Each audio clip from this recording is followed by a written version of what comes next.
You're listening to Bigfoot Club Podcast. Cryptid sports entertainment for life.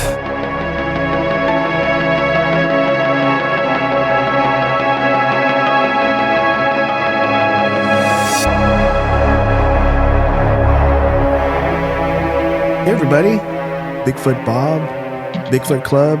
I'm here with my nephew, Sasquatch Steven. Sasquatch Steven, say what's up. What's up? Season 7. Yep. Episode 6, 7? Oh, no. You forgot. It's all right. It's okay. It's one of them. Yeah. It's got to be one of them. Yeah. So, what's going on with you? It's just been a tiring Friday. Yeah. It's supposed to be Good Friday, but it hasn't really been too good. Because you already know why. Anyway, but yeah, no. You were off today. I worked. How was your off day? It was good. Got to go see my mom, go see my sister. They're doing good. One thing, before we start, I wanted to push. Craig Woolheater is having the Falk Monster Festival 2025, April the 25th to the 26th at the historic Falk, Arkansas, home of the legendary Boggy Creek. You can get tickets on fm25.eventbrite.com, and they have a pretty good stellar for that. They have Chester Moore, they got Michael Whittington, Daniel Allen Jones. I like to get him on, Jeff Stewart. So if you're interested in that event, please go there and go do the event. They do it Friday and Saturday. So it's not this weekend. It's next weekend. It's next weekend. Yeah. So 25th. Yes. Okay. Awesome. Yeah. Okay. So I'm super excited today, and I'm hoping I don't. we have on today John Baranchok, Ph.D. Welcome to the club, sir. Well, thank you. You did great with my name. Steven did it. Yeah. Steven. I saw him about to strike. I'm going to intervene here. Should I call you Robert or Bob? Either one. You can call me. Okay. Just don't call me late to dinner. So okay, Robert and Steven. Yep. So for our listeners who don't know who you are, if you don't mind starting from the very beginning, kind of talk about, who you are, and where you're going with the extraordinary subject of Bigfoot. Okay. I was working on my Ph.D. in New Mexico and decided I wanted to go fishing. And there was this good fishing stream in Jemez Springs, New Mexico. And it was kind of cascading pools, and I would regularly hike through a canyon to get to this stream and then start fishing. You could see the fish right down in the water, and no sooner I'd get one cast in than a big rock would be thrown into the pool I was fishing, spooking all the fish. I'd move down to the next pool and another rock would be thrown in. And this happened not just one time fishing this stream. This happened multiple times fishing this stream, to the point that I started cussing unknown fishing disturbers out, but I never saw anyone, and I never saw any other cars at the trailhead to access this location. Mm-hmm. So fast forward, about 7 years ago, I decided after I moved to Georgia and started working in Rome, Georgia, I decided to go fishing again, and was looking for fishing maps on the web and came across what I thought was a fishing map, but turned out to be the BFRO excursion map. I'm not sure if you guys are familiar with that, but it's a map of the United States with a little circle in most of the states, many of the states. And that number in that circle represented the number of expeditions that the BFR was BFRO was mounting that year. Mm. Mm-hmm. And so I got in. I was fortunate enough. So those circles on the excursion map were BFRO expeditions.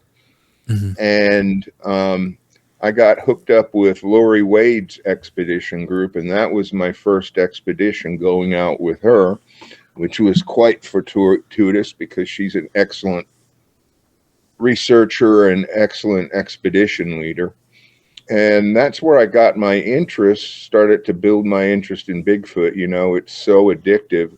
Once you get going, it's hard to not get hooked, especially if you start getting some experiences.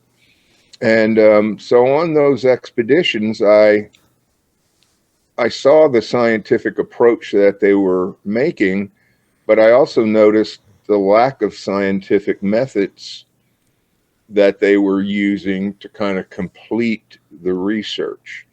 And that inspired me to write my self-published book, which was Psychological Horizons in Scientific Bigfoot Research. And then Doug Hychek, I put that book in front of Doug Hychek, and he interviewed me for his show. And about a week later, he offered me a podcast on the Untold Radio Network. So I did a 36-episode podcast entitled Grasping Sasquatch Stories in Science, which is kind of based on my book. And then as that was getting started, he offered to publish my book, and it's published under now it's published under Grasping Sasquatch, Prepping for Scientific Fieldwork. And so I used my experiences, got about 7 years of Georgia, Tennessee, and Kentucky BFRO expeditions under my belt. I counted up the hours. Well, as best I could, I counted up the hours that I've spent actually hunting in the woods, not around the campfire, not driving to the site. And I stopped counting at about 300 hours of boots on the ground in the woods, looking for Bigfoot and having these experiences. Impressive. And got medically ill and had to sit out a good year and a half, 2 years, and now I'm getting back out into the field. Okay. What kind of experiences did you come across during these expeditions? So I've got 2 or 3 butt puckering ones, and then more benign ones. And I guess I'll start with my longest one, if that's okay. Yes. So this was in Tennessee. I've signed no non-disclosure agreements, so I can't tell you the exact location in Tennessee, but it was in a Tennessee park. And we took, there was a guy during the Civil War. During the Civil War, it wasn't called the draft, it was called consignment. And this guy didn't want to be consigned and serve in the Civil War. So he fled up into the Tennessee mountains and built his family a homestead about 3/4 of the way up the mountains and rode out the Civil War up there.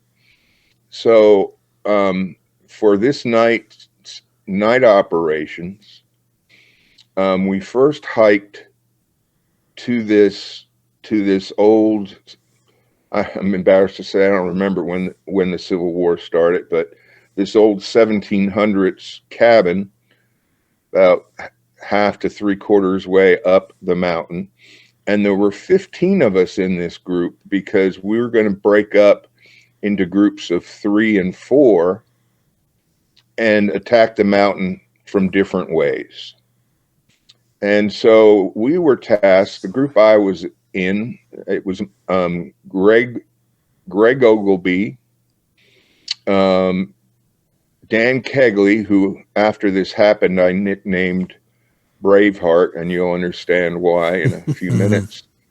And myself, and Mark Ogilvy and George Wrigley. And so we hiked up this deer trail about 50 yards maybe from the cabin. And that led us to a fire road. And we took a left up the fire road, thinking that another group went up there and took a right. And the plan was to meet around the backside of the mountain, the two groups.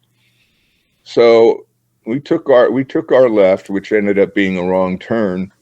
But as you know, sooner we got up there, there was this dead silence. It had rained the night before, and you could hear the rain trickling off the mountain and the leaves blowing in the trees. But otherwise, there was no sounds of tree frogs, no sounds of crickets, no sounds of squirrels or chipmunks scurrying in the the underbrush. We didn't see any deer. We didn't see any wildlife. Eventually, and it was that silence, except for the ambient noise from the rain draining off and the leaves rustling in the breeze. And so we kept hiking up this road, trying to get in touch with the other group that we were going to meet around the backside, but we couldn't connect over the walkie-talkies. Eventually, we connected with them after about a 2-hour hike on this road. We connected with them, and they had taken a different route. And as it turned out, we weren't going to ever connect with them, even if we walked all the way, around this road, going around nearer to the top of the mountain. And so we decided we'd just walk back the way we came. But that other group, unlike us, they spooked turkeys roosting in trees. They saw turkeys on the ground. They saw deer. They saw evidence of hogs rooting up the road. You know how they dig with their snouts. And we didn't have any of that. So we started walking back down in single file. George Wrigley was in the front. I was about 5 feet behind him. Dan Kegley was about 5 feet behind me, and Mark Ogilvy was about 5 feet behind him. And these guys always engaged me in hypnosis discussions, because as my training as a psychologist, I use hypnosis. And we would talk about how hypnotic phenomena, trance phenomena, could have something with something to do with how people perceive Bigfoot, or can influence people's perception of Bigfoot. And so as we were talking, George stopped dead in his tracks and pivoted on his foot, and I stalled after a step or two. He walked about 3 feet towards me and said, "J." He was trying to say my name, John, but before all he could get out was the J.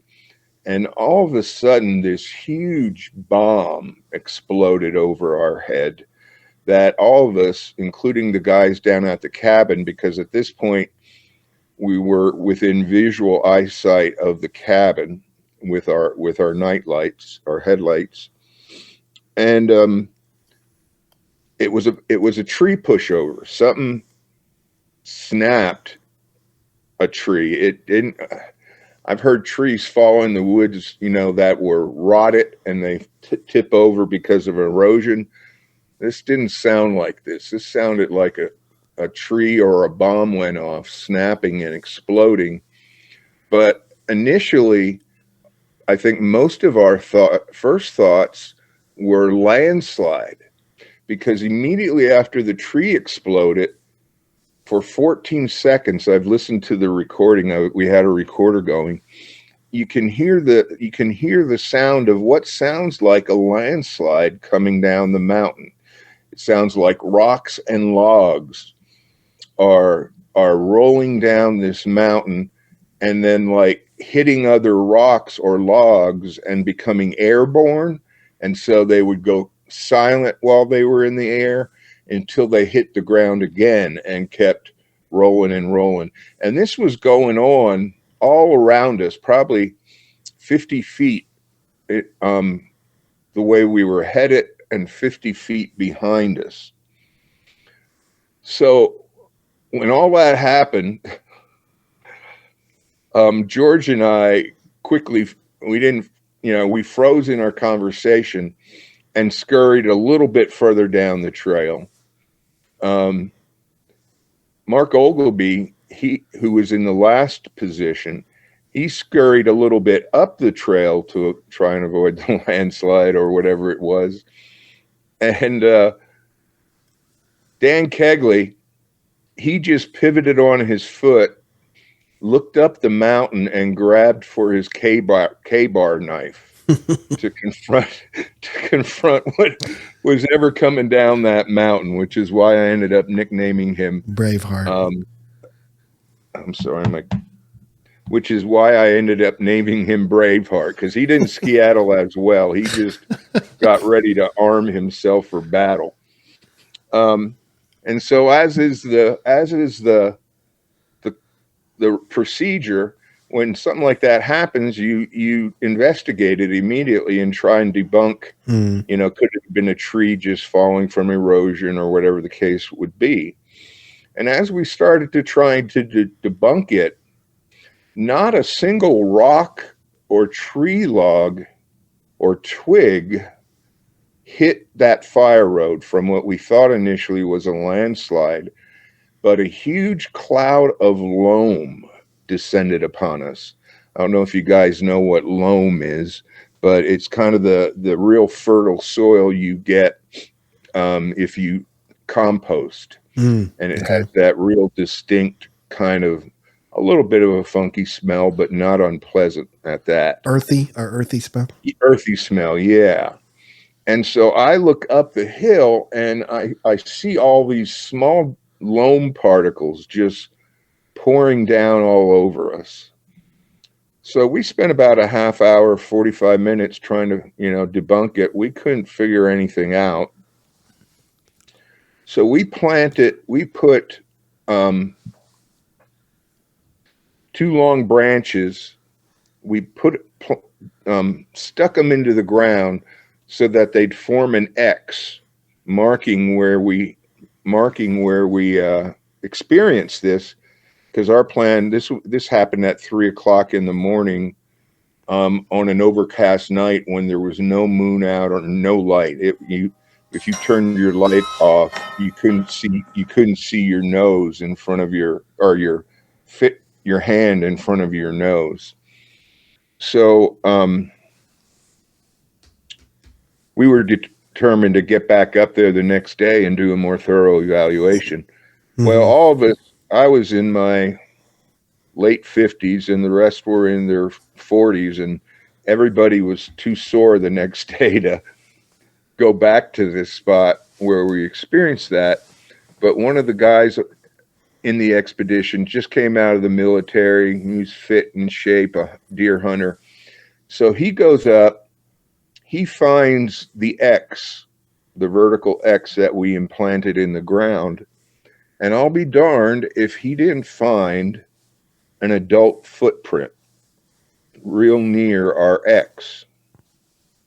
So he runs back down the mountain, hops in his car, drives to our base camp, gets somebody who's familiar with casting footprints. They go up together, get back up to the area, and they cast this adult Bigfoot print. And I skipped a part. Well, anyways, so let me back up. So when we after we investigated and couldn't come up with anything to explain it, And it was real hard to attribute to even Bigfoot, aside from the tree fall. Honestly, a bluff charge never even passed. I hadn't experienced a bluff charge, and that thought never crossed my mind. I was just about to say that. I was just about to ask you that. So Yeah. And so we walk down a couple hundred yards to where the deer trail we walked up started. And the guys from the cabin radio us up and said, "Are you on the fire road or are you on the deer trail coming down?" "We're on the fire road." Okay, 10-4. We get to the the deer trail back down to the cabin, and we're about midway down that one, and they radio up again to us. "Are you guys on the fire road or are you guys on the trail coming down the mountain?" We're about halfway down the deer trail coming down the mountain. Why in the world do you keep radioing us and asking us where we're at? Well, when you were on the deer trail, about 30 yards behind you, there were some either orbs or red eye shine following you down that road. And now that you're on the deer trail, those red orbs or that red eye shine is following you down that deer trail. So we pivoted and shined our lights up there, and of course we didn't see a darn thing. Made our way down to the cabin, and we're resting up with all 15 of us at this point regrouped at the cabin before we hiked the rest of the way down the mountain to get to our cars to get back to our real base camp. And as we're sitting there, all of a sudden I hear somebody say, "Look at that." And I hear somebody closer to me, but on the other side of me, say, "Look at that. What are you seeing? What are you seeing?" "I'm seeing red eye shine. Look into the forest around the trail we just came down." And I'll be darned, when I looked in the forest, about anywhere from 1.5 feet off the ground to about 3 feet off the ground, you would see like a little eyeball pop out from behind a tree. And I call it eye glow rather than eye shine, because it was dark. It was overcast.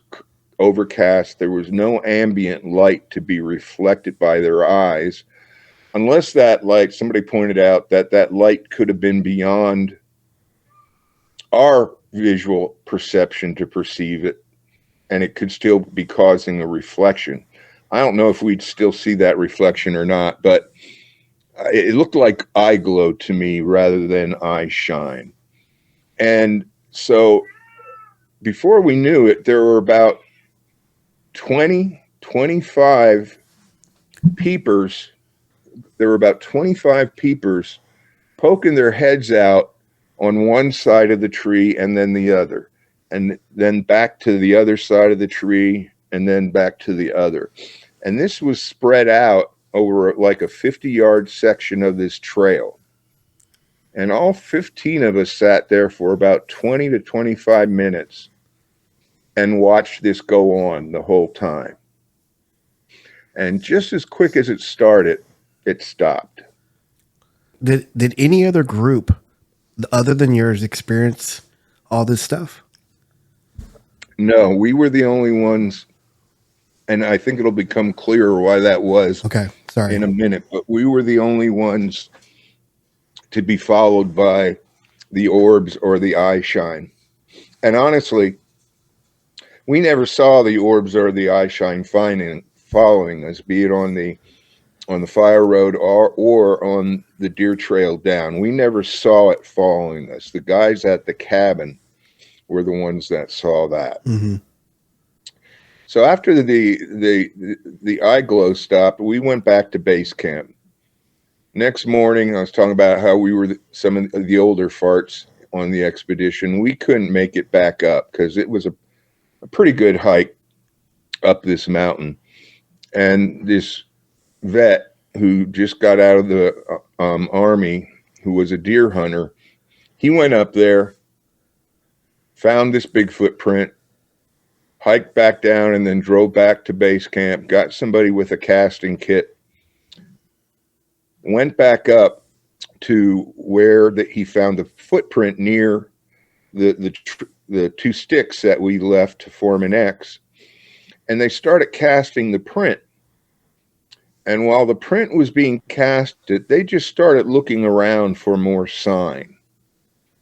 And I'll be darned, that whole night when we were trying to debunk what happened, we, of course, were looking uphill, because that's where the sound came from, uphill. But as they were waiting for the cast to cure, they walked to the downhill edge of the fire road, and it was a cliff, a drop-off. But right at the edge of the drop-off, there was a partial adult print. Excuse me. There was a partial adult print, and 15 foot next to a tree, and 15 foot up that tree was a fresh bark tear, 15 feet up. And when they saw that, they moved closer to the edge of the road bed and looked down over the edge of the road bed, and it was about a 10-foot sheer cliff drop. But after about 10 feet, a plateau, if you will, I guess would be a good way to, or a ledge stuck out about 10 feet below the road bed, and it was all muddy from the water drain and dirt draining down on it. And they counted about 30 to 40 infant and juvenile Bigfoot prints. Holy crap. on that little ledge. And so that certainly put it together for us, why we got the attention. In hindsight, I think probably what happened is we totally by accident stopped by either the nursery or the playground, and I think we were bluff charged by dad, mom, or mom and dad to, get us moving on away from the kids. Well, of course, we lingered for another, 40 minutes trying to figure it out. Yeah. So then, they collected that cast and brought it down, and it's the only non-reproduction Bigfoot cast I've ever seen in the 7 years I've been doing this, and it was incredible. With the exception of one joint in the great toe, the second joint in the great toe, it was like looking at an X-ray. You could see every bone in the toe joints, and even on the great toe, it was the joint in between the tip of the toe and the bone that radiates off the base of the foot. And so that's the joint that was missing. But even on the tip of that toe, you could see the dermal ridges, and you could see the dermal ridges on the entire footprint. You could see the mid-tarsal break in it. And it was very, very, very impressive. It was 17 and a half inches long. Wow. And I think about 7 inches wide.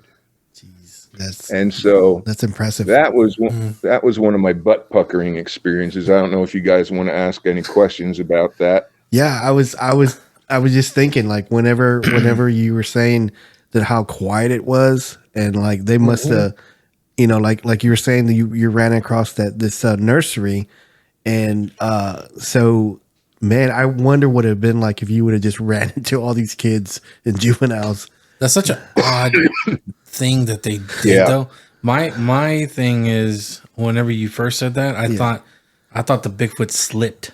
Yeah, because it's Bigfoot. They're not perfect. It was raining. Yeah, it was raining, so it slipped. It was probably it saw y'all, and it was probably trying to run to the family, and it slipped, and that created enough diversion. For them to, they're like, oh, okay. And then the rain, like the scent, it threw them off. You caught them off guard. And that's what I was thinking, that he slipped. Whatever Bigfoot it was, it slipped. And that's why the loud explosion, it probably hit the heck out of a tree. And that's the only thing I can think of. I mean, obviously we don't know what happened. We can't rule that out. The thing that makes me a little skeptical about the slip is that the 14 seconds of the landslide were continuous. Yeah. There was no interruption. Even when something would become airborne, it sounded like there were other things tumbling down the mountain on the ground. So we had, this continuous sound all around us. It sounded like we were surrounded. And honest to God, I thought I was going to die from a big boulder coming down onto the fire road and squishing me. Yeah. I was so convinced it was a landslide, but nothing hit the road. In hindsight is always 20/20, but the other striking thing about that experience to me was that area that we hiked up that road for 2 hours. It was dead silent. And that silence remained that whole time up and that whole time back. I even asked George, is this the kind of silence you're talking about?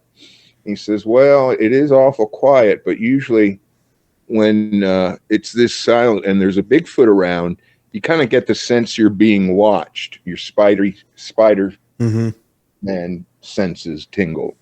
So he didn't think it was significant.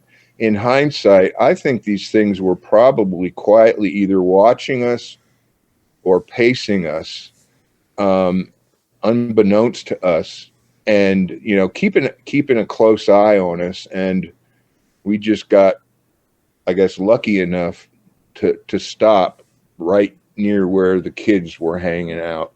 And I think that's why we had that experience. That's incredible. That's a great story. Seeing those eye shine or eye glow was incredible. That many, I feel blessed, because usually, people are fortunate to see, one or two eye shines or one peeper or two peepers. Yeah. But this was a whole strip of forest just loaded with peepers anywhere from 1.5 to 3 feet off the ground. I can tell you, for Steven and I have actually experienced that, like in the woods, and we've experienced like a couple, like a pair of eyes, in like deep in the woods, and it was like at least like 7-8 feet off the ground. And as soon as everybody noticed it, everybody put their flashlights toward it. Rocks were being pelted. It started being pelted like behind us. You could hear like these rocks going through the trees and the branches. Yeah. And as soon as we turned around to like kind of say rocks, those eye shines were gone. They were gone. And so we've whenever you said that, Steven was doing his thumbs up, like hey, we that's spot on. Because like that was amazing. I bet that was amazing. Experience. Yeah. So that's amazing. And that's as close as I've come to a Class A. Technically, it's not a Class A. Yeah. We, I don't know what else it could be. I really feel like we were looking at peepers and eye glow, but we were never able to make out any body silhouette or anything like that would, more clearly identified as a Bigfoot. Because the way I look at it, John, if it felt, I mean, obviously they did a bluff charge to get you out of the area. But if they really thought that you guys were a threat, they would have done vocals or rocks or shown itself or show its teeth, rock back and forth. So I think that's amazing. That's a great story. That is. So that's that's my first butt puckering kind of experience. My second butt puckering experience. Lori, I don't know if all BFRO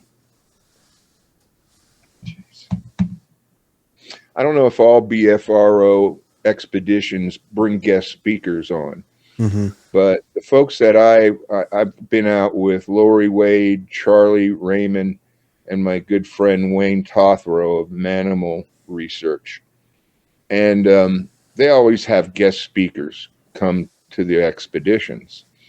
Well, Scott Carpenter, I don't know if you guys recognize his name. I do. Okay. Scott Carpenter was the guest speaker at one of her expeditions. And I think Scott's brilliance, he wrote some books called The Nephilim Among Us and The Nephilim Among Us Revisited. And then he also did another book exclusively on the Ketchum study.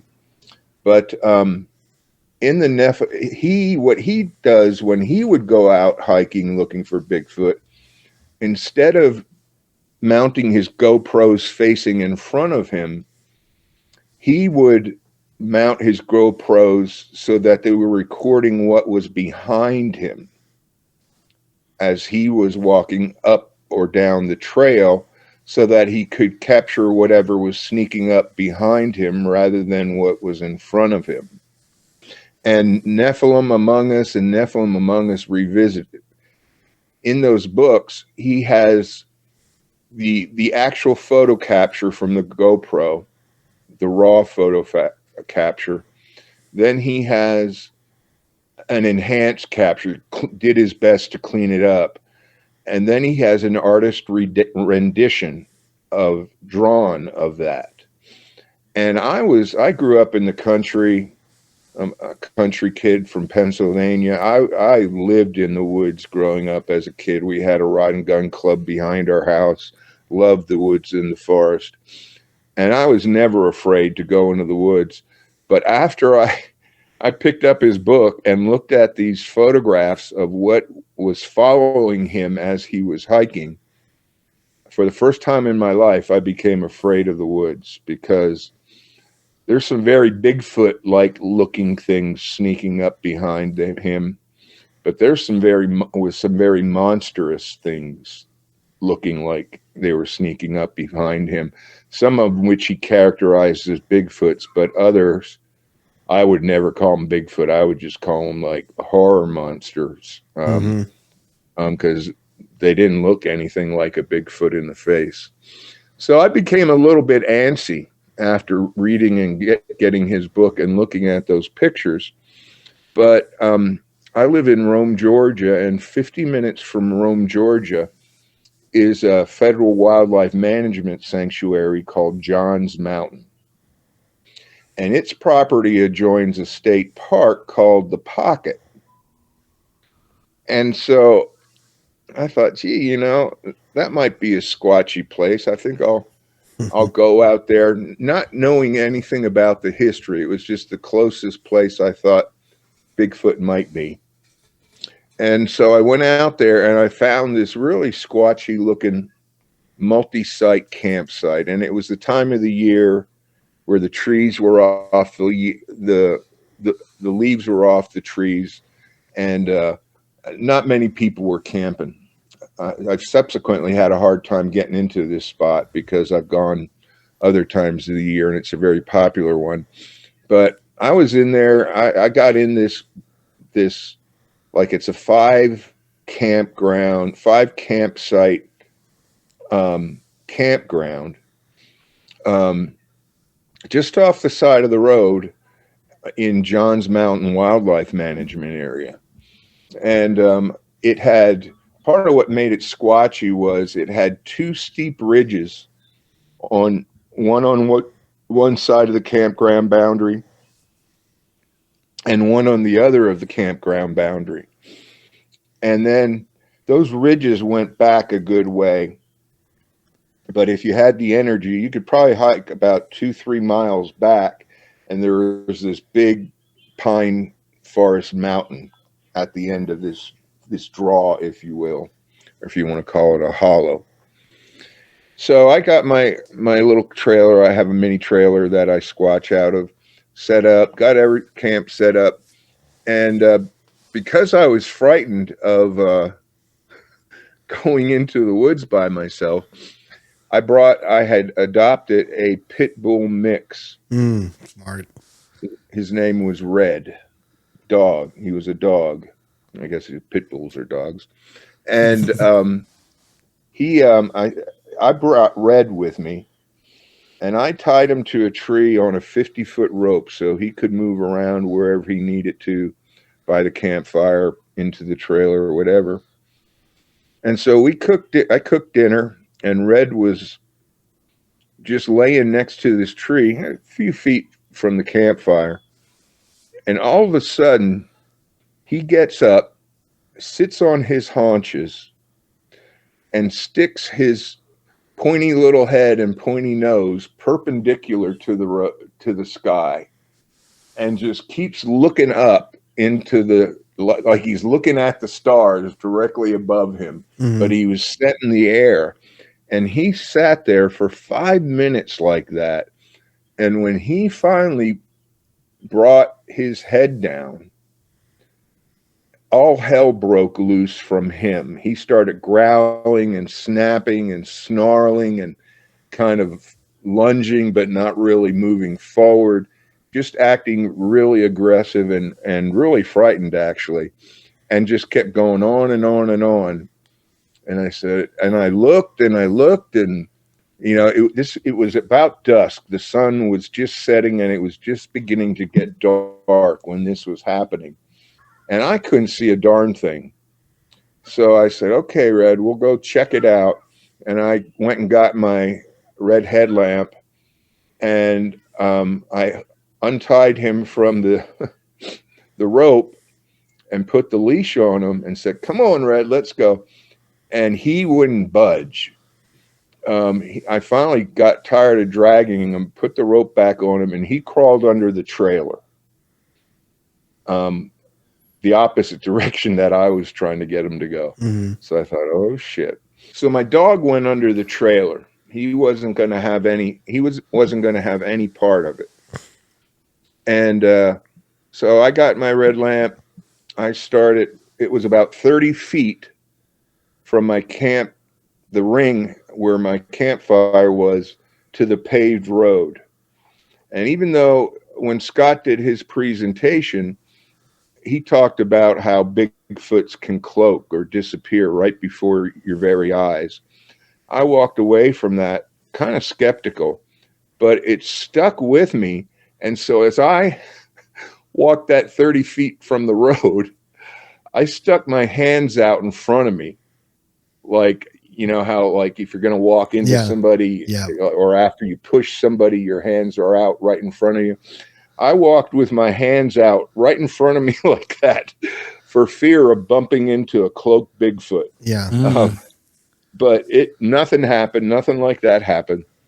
I made it to the road and looked all over, up and down the road, walked up and down the road a little bit. Couldn't see anything, no other activity. So I walked back to my campfire, got Red out from under the trailer, and we were just chilling again for about 3 minutes after I got back. And about 3 minutes after I got back, Red gets up, walks to my 1 o'clock, between 1 and 2 o'clock position, from where I was sitting, sits on his haunches and sticks up his nose in the air again. But this time he didn't sit there for 5 minutes. This time it was just a matter of seconds. And when he brought his head down from that matter of seconds, he again went crazy, started growling and snapping and barking and fake lunging, acting all badass. He wasn't all badass, obviously, but acting real aggressive. And as he started doing that, a small tree I subsequently measured it, from 90 feet distant from my camp, from my fire ring, a bush started rattling. And as a bush started rattling above Red's growls and snaps, I heard this.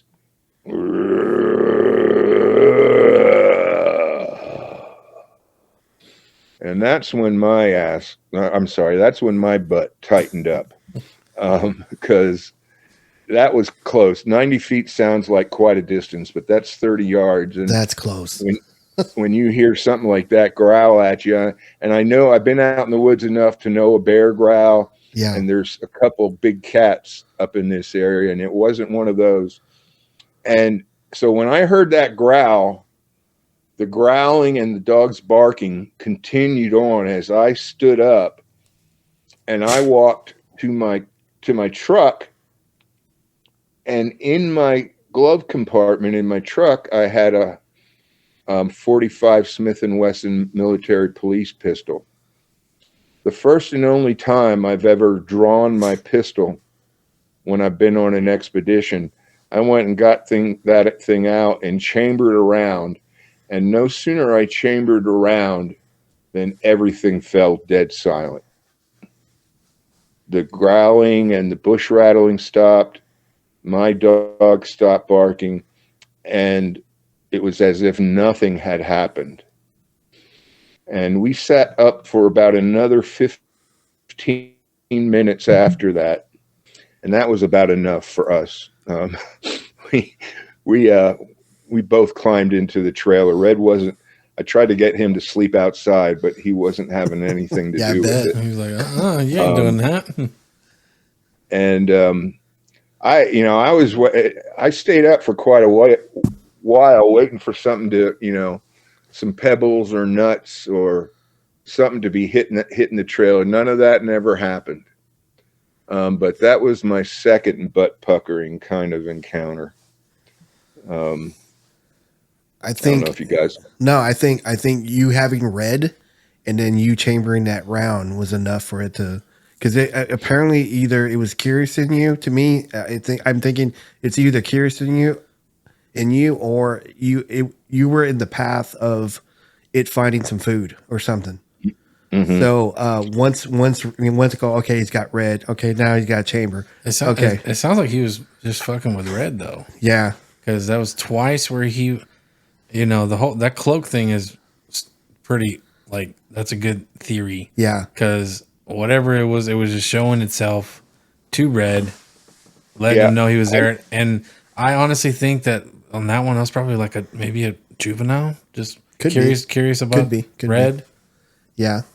I don't know. Yeah, he was oriented. His eyes were oriented on something right in front of us. Yeah. Mm-hmm. Certainly, I thought I should have seen it because, it wasn't like he was looking off into the distance. His gaze and everything and bark was everything, something right in front of us. Is Red still with you? No, unfortunately, he's passed. Oh, okay. Sorry. But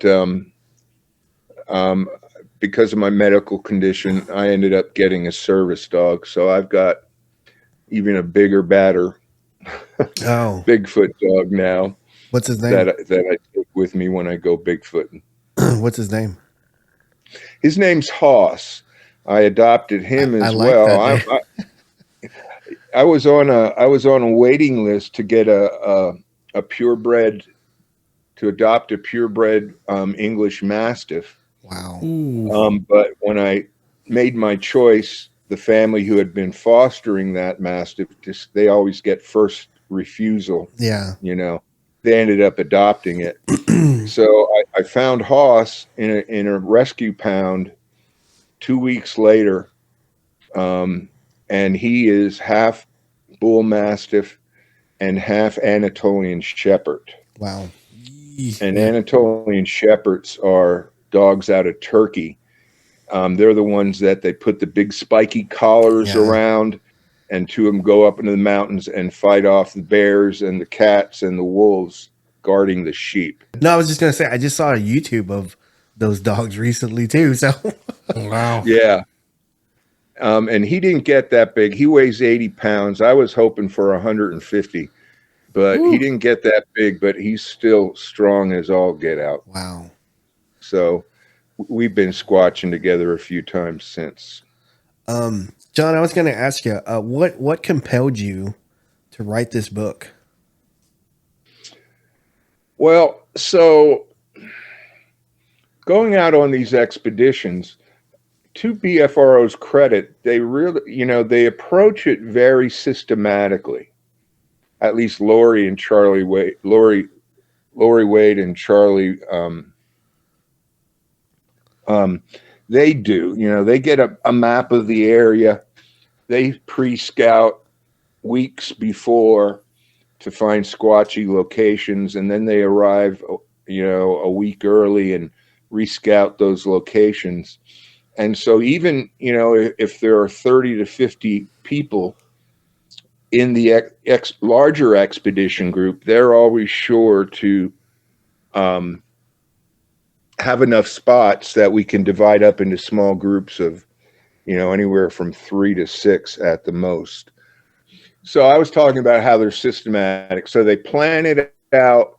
When you go out, one person is designated as the recorder, and we record any event that happens. If we do a provocation, we radio ahead to the other groups that we're doing a provocation. So we know we're not stepping on, other people.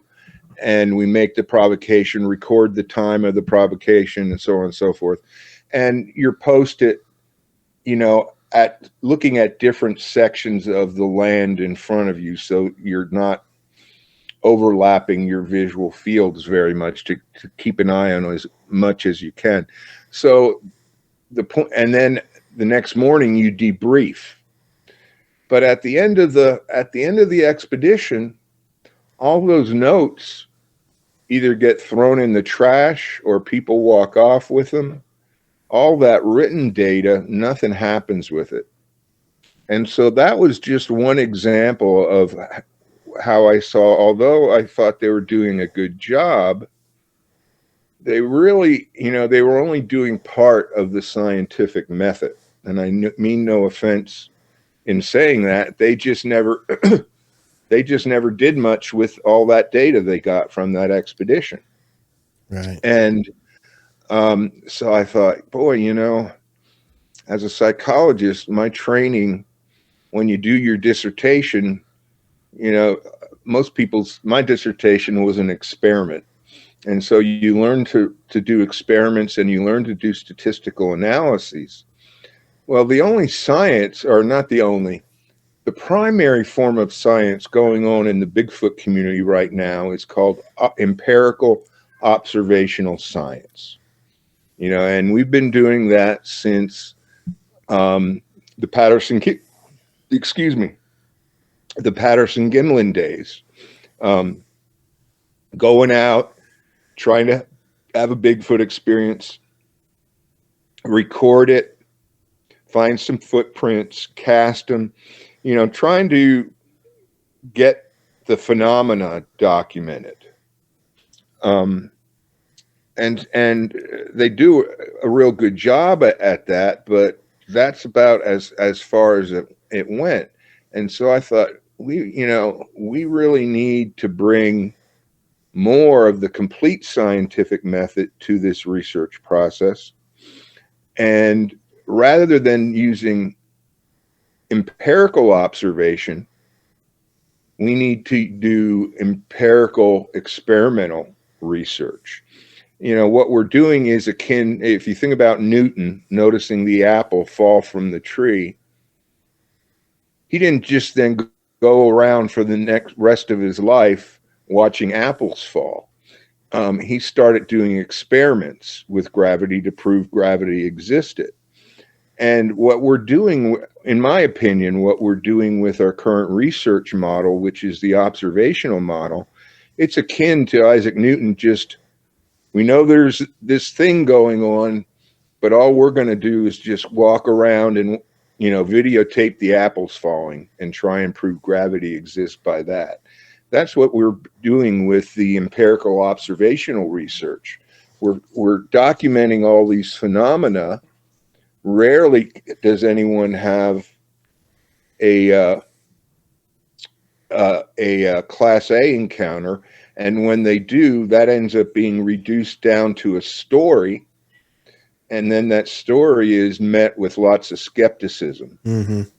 And so I thought it was time we needed to bring experimental science to the research process, so that you set up an experiment, you get your data is reduced down to numbers, and then you do a statistical analysis and let that numeric statistical analysis tell you the answers you're looking for, rather than debate and opinion, which is what it all boils down to at this point. Oh, that's not a true picture of a Bigfoot, or that's not a Bigfoot print.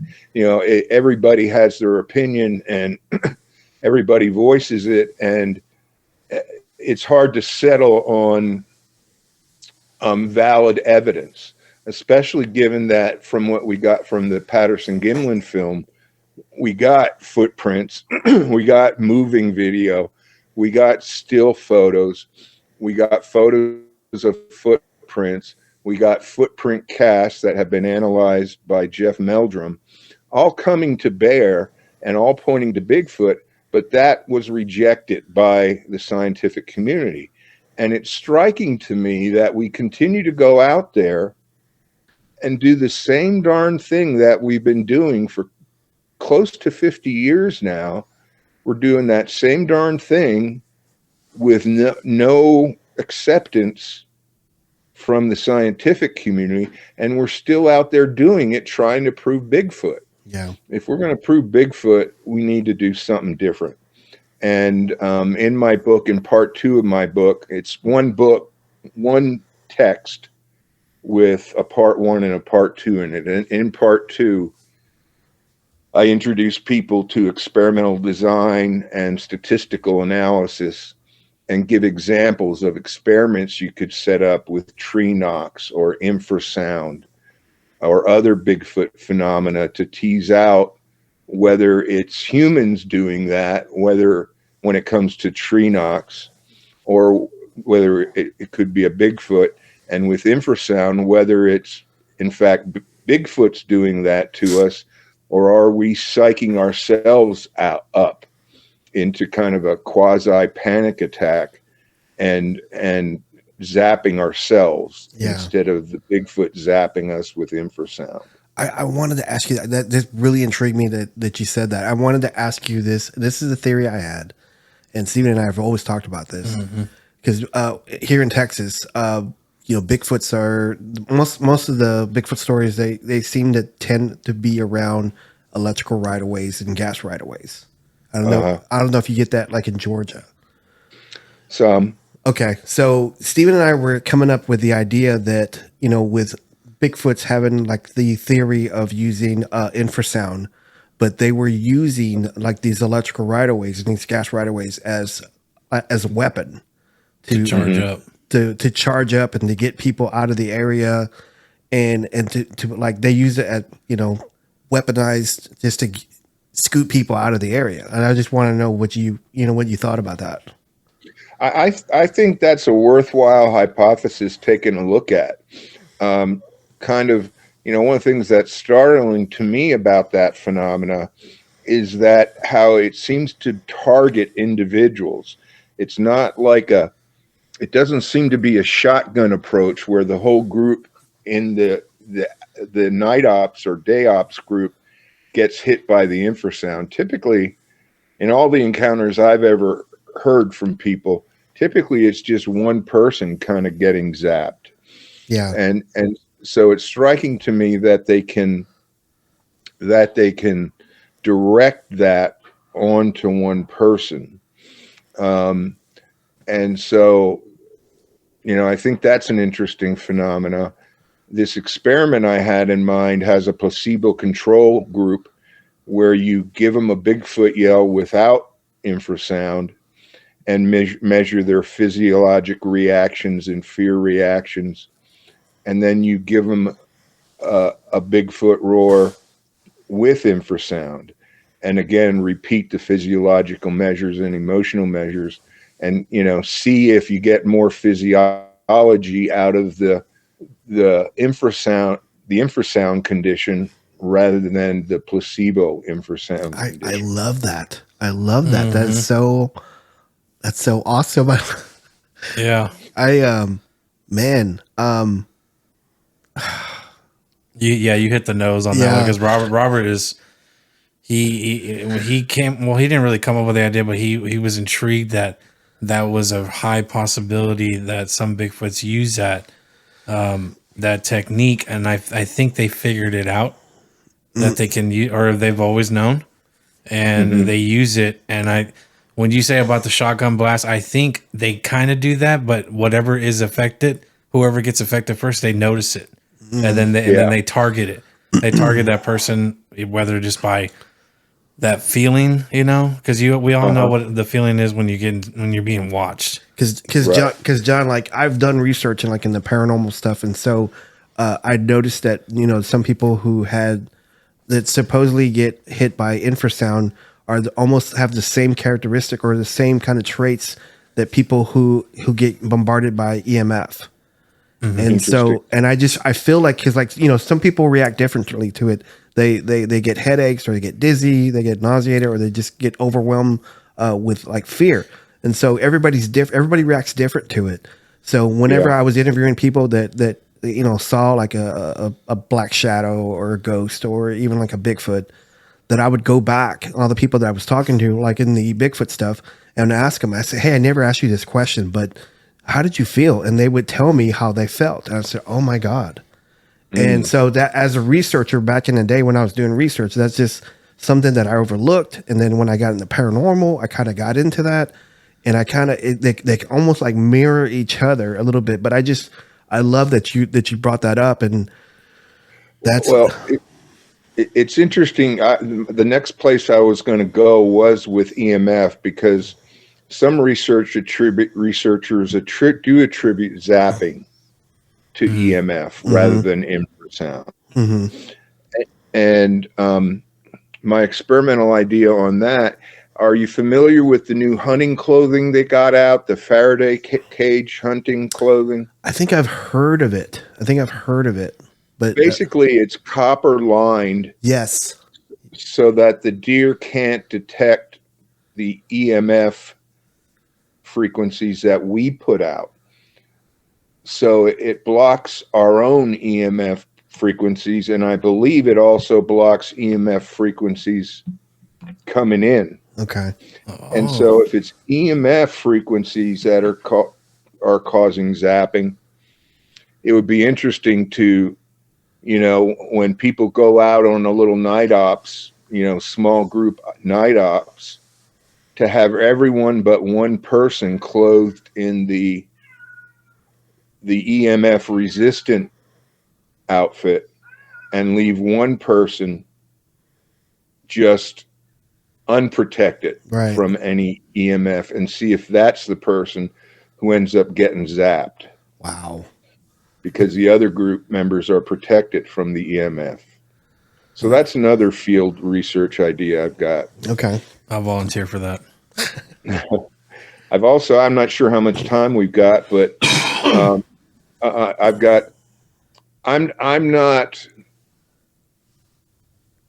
don't disbelieve in woo, but I don't believe in woo. Like all other things in Bigfoot, I think it needs to be empirically examined. But I've got an idea for an experiment on mind speak. Okay. In Bigfoot in the field. I don't know if you're interested in hearing about that, or Absolutely. we have time to do that. We're actually coming up on an hour, but I got time. I got time for you. Go. Okay. So, it sounds like both you guys are familiar with the phenomena of mind speak, correct? Yes. Thinking it's telepathy.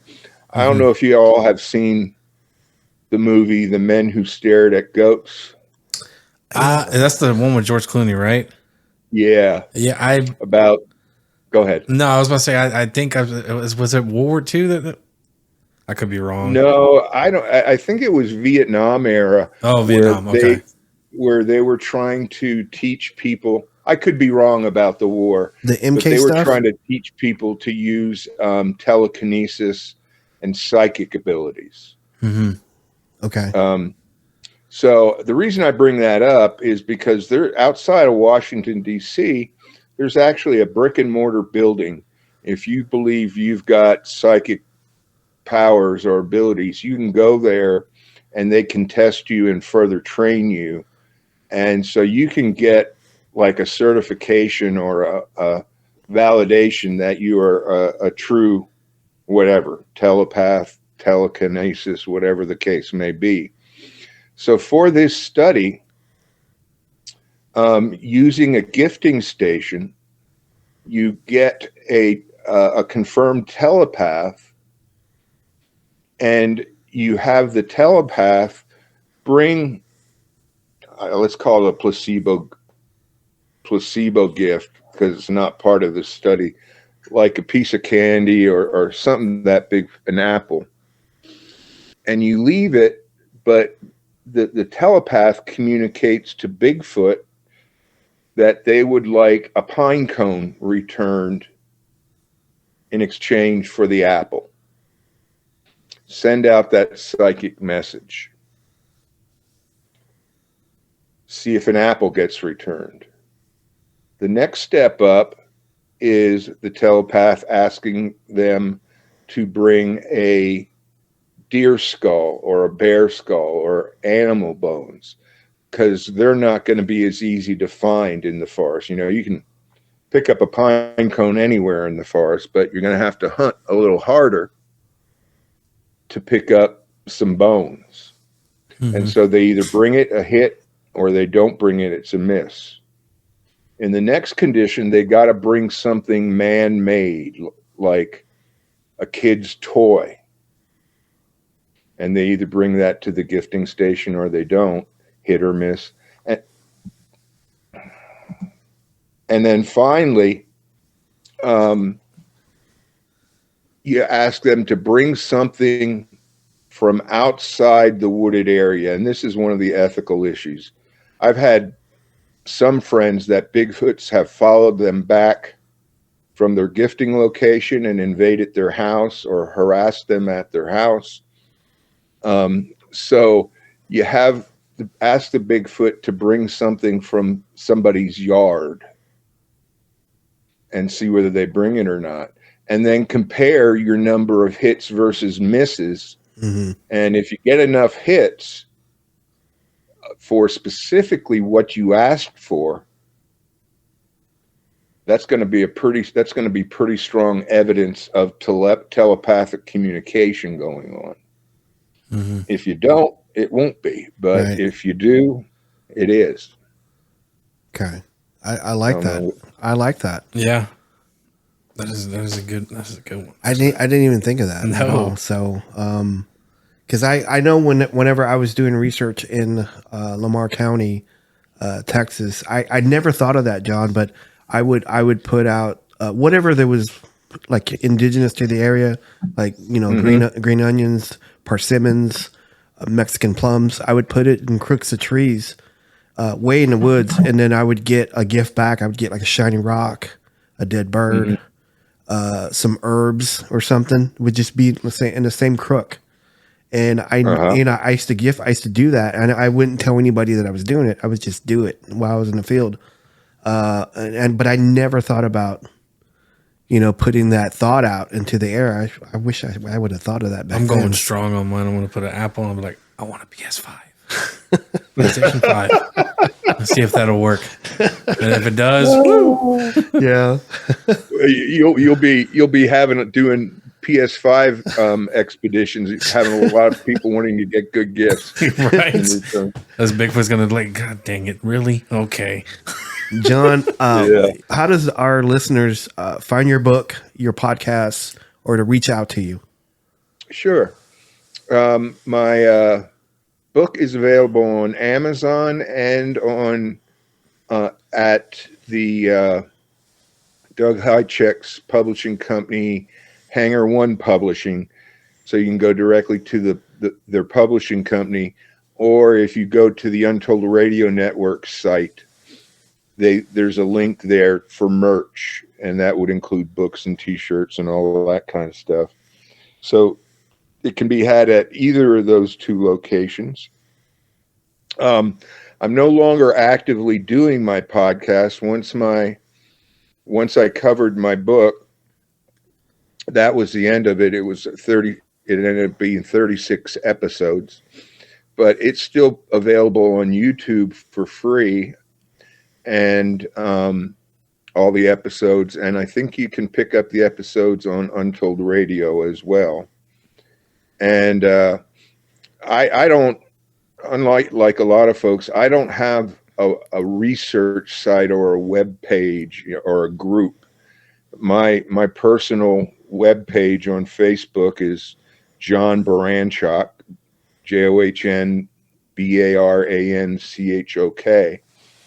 and that's where I spread my propaganda, is from my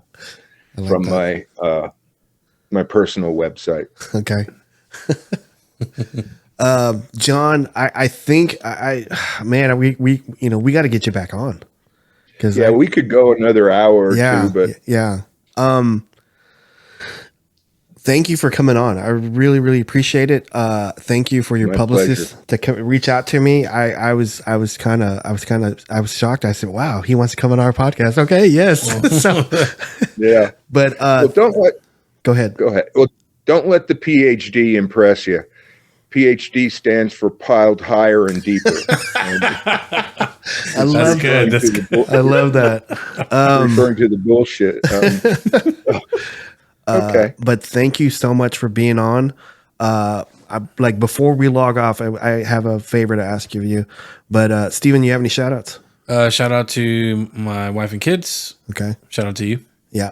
Yep. Shout out to everybody that's listening to the podcast. Thank you so much. Mm-hmm. My mom, I'm surprised she didn't call, because she always calls whenever we're doing a show. Yeah. But thanks to my mom, everybody else that's listening to the podcast. Good night and goodbye. Bang. Bang. If you are listening to us for the first time, thank you for joining us. If you are a regular listener, double thank you for your continued support. We appreciate every one of you, and your engagement means the world to us. To help us keep providing quality content, please take a moment to subscribe, comment, like, follow, and give us a 5-star review. Your feedback truly helps us improve and grow. If you have any stories you'd like to share, or any concerns you'd like to discuss, we would love to hear from you. Please email us at bigfootclub1@gmail.com.